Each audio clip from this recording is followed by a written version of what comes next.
caught in the stress cycle is very, very common.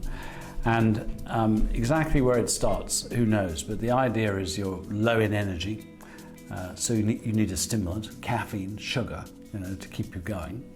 And both of those lead to blood sugar highs, blood sugar dips, which causes the release of adrenaline.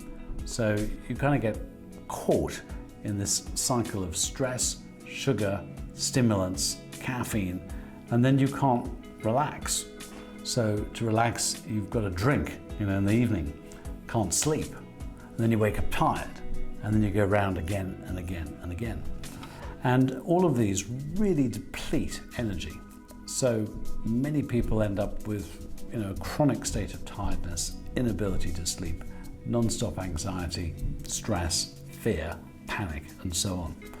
So it really is amazing what happens when you do start to learn how to eat a diet that stabilizes your blood sugar, take away the stimulants, put in nutrients, and supplements make a very, very big difference here.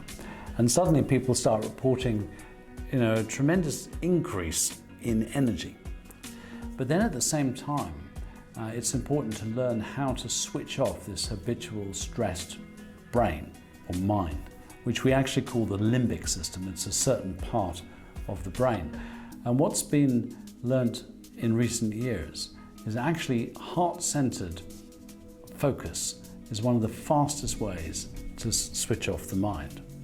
So I often teach people something called the quick coherence technique from the HeartMath Institute, where if you are freaking out and feeling very stressed and unsettled, then one of the first steps, this is just to give an example of it, is actually to imagine that you're breathing in and out of the heart space.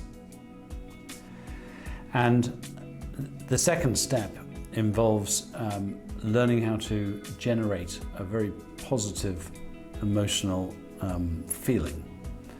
And actually what the science shows is that the heart has more connections to the brain than the brain has to the heart. So heart-centered activities, you can actually learn how to switch off a stressed mind. I wrote a book called The Stress Cure, which has a number of exercises and techniques to enable you to kind of come back to center, because that's what happens when we go into a state of stress and anxiety, is you lose your center. So there are ways out of the stress trap, and they do involve, number one, definitely improving your diet.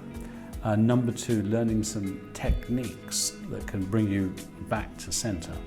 And number three, you have to look at your fundamental beliefs that keep you locked into reacting in the stressful way. Stress isn't just about your circumstances, it's very much about how you react to your circumstances. So what are the negative beliefs that make you react to a circumstance in a way that generates you stress?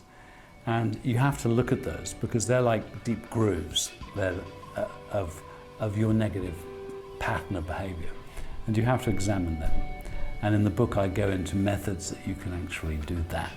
So there is a way out of the cycle of stress and tiredness, anxiety, fear, lack of sleep, where you get to the point where you have natural energy. And even though when life does throw curved balls at you, you've got the skills to bring yourself back to center.